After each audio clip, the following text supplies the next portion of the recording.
তারপরে উনি আমার যা ইচ্ছা তাই কইরা উনি আমার জিনিস গয়না যা থাকে ওগুলো সব নিয়ে চলে জায়গা। যার পরে আমি বাইরের আমি যখন বাইরে আন্তরি ওখান থেকে ওই জঙ্গলে থেকে, তখন আরো কয়েকটা বদমাইশ পোলা পারে আমার ধরার পরে আমার কি বলবো আপনাদের। যদি দর্শক মন্ডলী, আমরা দিনাজপুরের পারুলিয়া গ্রামে এসেছি পারুলের জীবন কাহিনী শোনার জন্য। তো শুধু দর্শক মন্ডলী, এখন আমরা পারুলের মুখেই তার জীবন কাহিনী শুনবো। শুনুন তাহলে পারুলের জীবন কাহিনী। আসসালামু আলাইকুম। আজকে আপনাদের মাঝে তুলে ধরবো আমার জীবনের কিছু ঘটে যাওয়া ঘটনা। আমার স্বামী দুবাই থাকে। দুবাই যাওয়ার প্রায় 6 মাস 1 বছর পরে আমাকে একটা টাচ মোবাইল পাঠানোর পরে আর কি আমি ফেসবুক, ইউটিউব সবই চালাইতাম। ফেসবুকে একজনের সাথে আর কি ভালো একটা ফ্রেন্ডশিপ হয়। তো উনি আমার মেসেজ করতো, আমি ওনার মেসেজ করতাম। এভাবে আমাদের অনেকদিন চিটিং চলতে থাকে। উনি অনেক সময় অনেক খারাপ খারাপ মেসেজ করে, আমি অনেক সময় রিপ্লাই দিই। হ্যাঁ, আবার আমি দিলে উনি রিপ্লাই দেয়। এরকম মানে দিনের পর দিন, রাতের পর রাত এরকম আমাদের অনেকদিন চিটিং চলতে থাকে। চলার পরে এবং ওনার সাথে আমার মোবাইলে বাসরঘর বন্ধ হয়। হ্যাঁ, তারপর একদিন আমি ওনার সাথে দেখা করবো এরকম একটা করি যে উনি বলতেছে তুমি এক জায়গায় আসো, তোমার সাথে আমি দেখা করতে চাই। তখন আমার শাশুড়ি মিথ্যা কথা বলছি, যে আমি বলছি আমার বাপের বাড়িতে যাবো। বলছে ঠিক আছে। পরে আমি বাপের বাড়িতে যাইনি, না যেয়ে আর কি ওনার সাথে আমি আমার ওই ফ্রেন্ডের সাথে দেখা করতে গেছি। দেখা করতে যাওয়ার পর উনি একটা প্রাইভেট গাড়ি নিয়ে আসছে দেখা করতে। আসার পরে উনি আমার এই প্রাইভেট কারে উঠাইলো, আর আমি আবার আমার যত জিনিস গয়না ছিল ওগুলো আমি সবই পরে গেছিলাম। অনেক সুন্দর করে সাজছিলাম আর কি, যেহেতু আমার প্রেমিকের সাথে আমি দেখা করতে যাব।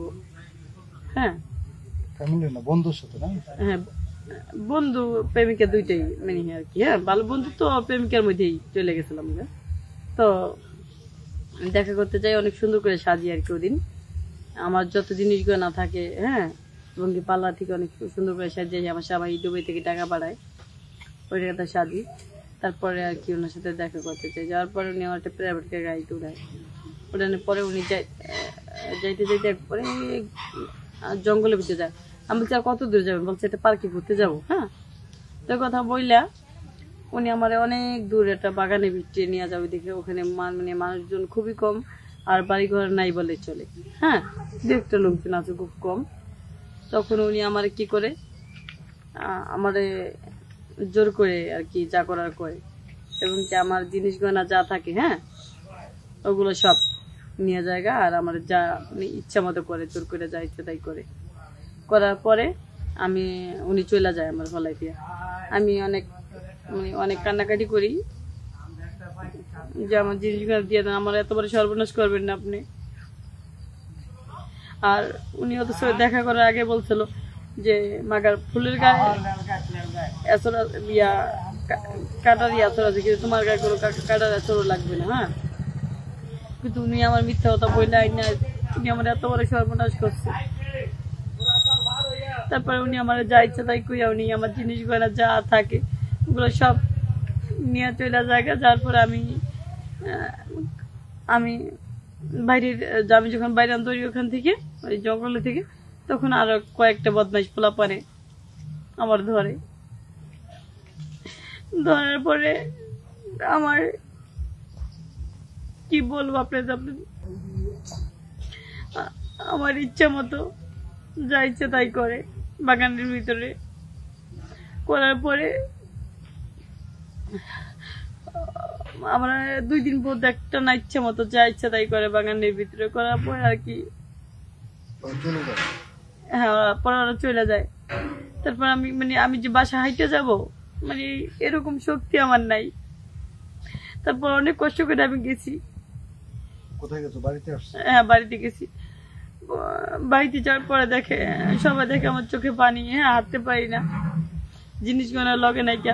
পরে বলতেছে এরকম অবস্থা। পরে আমি যেহেতু আমি নিজে ভুল করছি, এই জন্য আমি কাউকে বলতে পারতাছি না। তো তোমার জিনিস গয়না কে নিল? তুমি কি বলছো?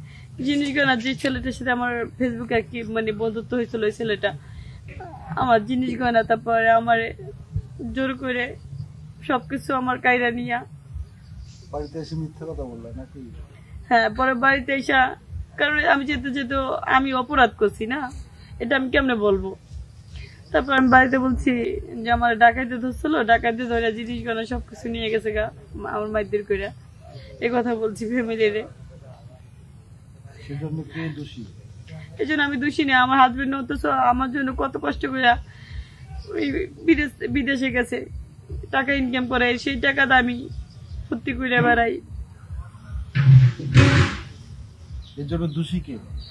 আমি নিজেই দোষী। এটি তোমার কথা। হ্যাঁ, তো আমি চাই কারণ আমার মতো ভুল যেন কোনো মেয়ে না করে, যে কারো ফাঁদে পড়া যে মানে সর্বনিঃস্ব হয়ে যায় না যে নিজেকে। হ্যাঁ, আজকে যদি আমি এরকম কিছু না করতাম, তাহলে তো আমার যে জিনিস গয়না, নিজের যে ইজ্জত, হ্যাঁ নিজের ইজ্জত বিসর্জন দিতে হইতো না, বা আমার স্বামী অনেক কষ্ট করে বিদেশ যে আমার জন্য সোনার জিনিস গয়না পাঠাইছে, এগুলো আমার হারাইতে হইতো না। তো সবচেয়ে বড় কথা হলো মানুষের যাতে এই ধরনের ভুল থেকে দূরে থাকে। আমি চাই না যে আমার মতো কারো জীবন এভাবে নষ্ট হোক। শুধু দর্শক মন্ডলী, আমরা ওর মুখ থেকে তার জীবন কাহিনী শুনলাম। সত্যি খুব মর্মান্তিক। তবে সে ভুল করেছে, ফেসবুকে বন্ধুত্ব করে, প্রেম করে। যাই হোক, এই ফেসবুক আর পেজে এই সমস্ত মোবাইলে ফ্রেন্ডশিপ না করে সামাজিকভাবে চলাফেরা করলে, সুন্দরভাবে চলাফেরা করাটাই আমি শ্রেয় মনে করি। আর তুমি যে ঘটনাটা ঘটছে তোমার জীবনে, তুমি মারাত্মক ভুল করেছো। এই ধরনের ভুল যেন এই গ্রাম বাংলার বাংলা মাটিতে যে না করে, আমি এটা প্রত্যাশা করি। হ্যাঁ, সেজন্য তার কাকুতি এবং মিনতি। হ্যাঁ, ঠিক আছে, তার ট্র্যাজেডি জীবন। হ্যাঁ, আর যেন কোনো মেয়েরা এই ধরনের কাজ না করে, সেটাই তার সাবধানতা করার একটা অঙ্গীকার। ঠিক আছে, শুধু দর্শক মন্ডলী, আপনারা ভালো থাকুন, সুস্থ থাকুন, যেখানে আছেন সবাই এই চ্যানেলে সাবস্ক্রাইব করবেন, লাইক করবেন। হ্যাঁ, এবং আমরা যেন আরো ভালো ভালো কোনো কারো জীবন কাহিনী নিয়ে আপনাদের সামনে আসতে পারি, এই বলে আজকের জন্য বিদায় নিচ্ছি। আল্লাহ হাফেজ।